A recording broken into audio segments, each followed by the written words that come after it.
So whenever CEOs get fired, like it is a big news item, like shows up in the press, like there's a lot of drama. Companies tend to have all hands meetings to explain it to everybody. Like it's a big deal when CEOs get terminated. So when this article came along out of the Wall Street Journal, and I'll show it here on the screen, basically it was the results of a study that was kind of shocking. And what the study showed was that if a board of directors for a company had somebody on it that was a former military member, that board of directors was incredibly more likely to fire that CEO. And to me, this just opens up a Pandora's box about a lot of questions around the CEO job. And one of those is like, what does it take for a CEO to get fired? Which is super interesting. So for those of us that own businesses, hire leaders, firing, and maybe somebody that's on a board that hires and fires a CEO, this is a fascinating topic because there's some interesting dynamics in the whole thing. So that's what this video is about. I'm going to tell you what I learned. Stay tuned. Hi, my name is Michael. I am a business nerd. I run this channel to teach people like myself who are entrepreneurs concepts around business, and along the way I teach myself stuff too. In my career, I've started dozens of companies. Some have been wins, some have not been wins, hired hundreds of people, and I love talking about business because I'm a business nerd. So if you like that kind of stuff, please subscribe. It'd make me happy. Okay, so back to this study here. I'll put it up here on the screen. It basically says across the entire sample of companies, about 2.1% of CEOs were fired when their company was underperforming normally. But if you had a military director on your board, meaning the board who is in charge of supervising the company, the rate of dismissal probability increased by almost 50% to nearly 3%. And that number of your likelihood of firing a CEO if the company was doing poorly, that number actually grew the more directors from the military background that you had on there.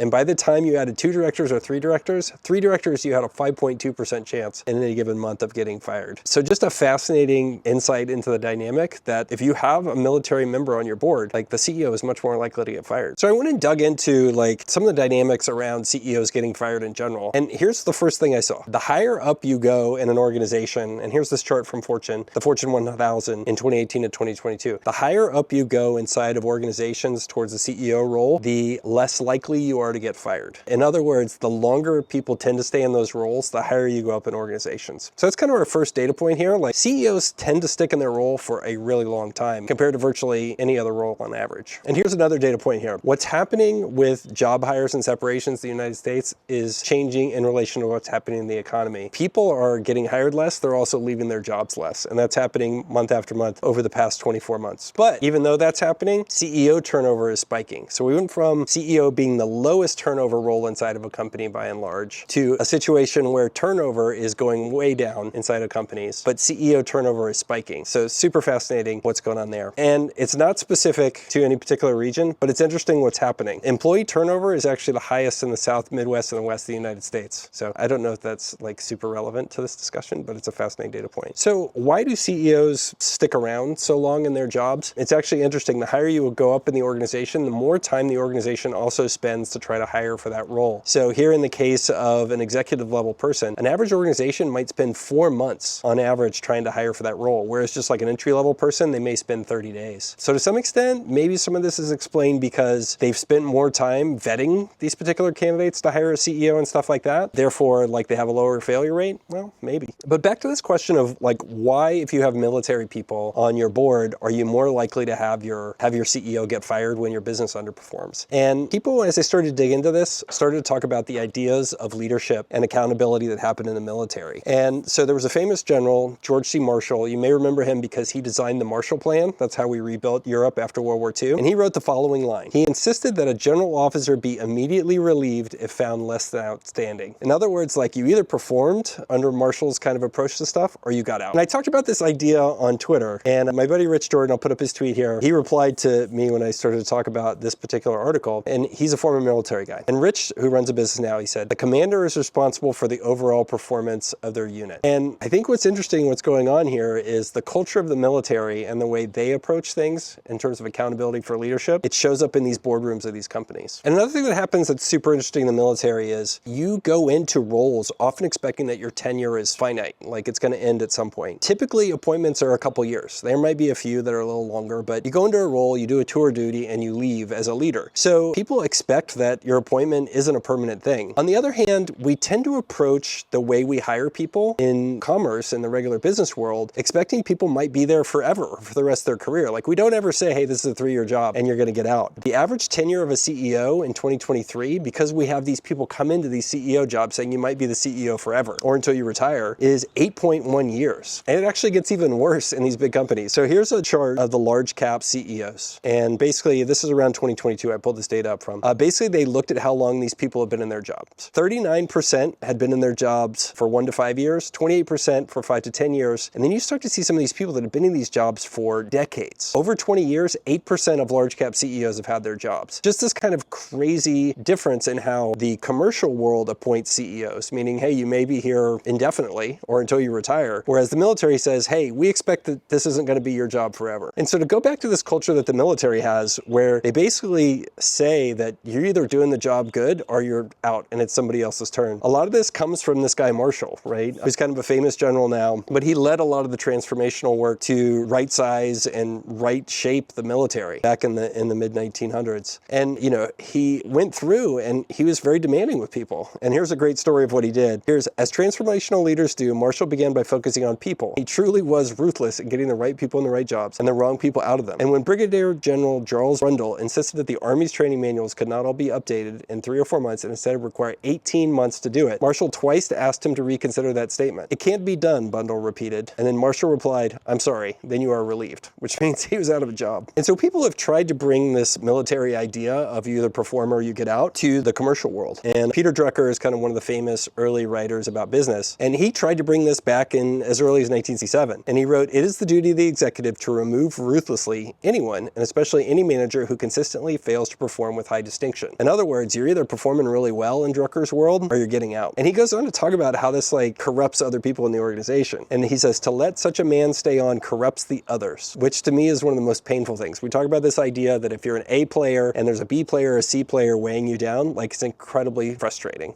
And it tends to repulse those really good workers who leave to go find new places to work. And so I think in the end, like this disconnect of why CEOs don't get fired even though they underperform, I feel like this is starting to change. And you're starting to see that in the stats that I showed you early on in the kind of recent trend, right, of people getting fired for underperformance. And the reality is that this isn't something I think that's happening in the world right now of business because business people are choosing to do it. It's because when the economy gets tough, we're forced to do it. You have to make changes if people aren't performing. Otherwise, like the business isn't going to survive. And in the end, like, man, I think as I look at this, I'm reminded and glad that I ran across this Drucker stuff again, because this is so important as a board member and as a CEO. Like, leaders have to be great, or you need to find them a different seat, possibly on a different bus. And secondarily, like, man, I really would love to recruit some military members to be on my board in the future, because those people seem like they don't take no stuff. Let me know what you think. Thanks for being here.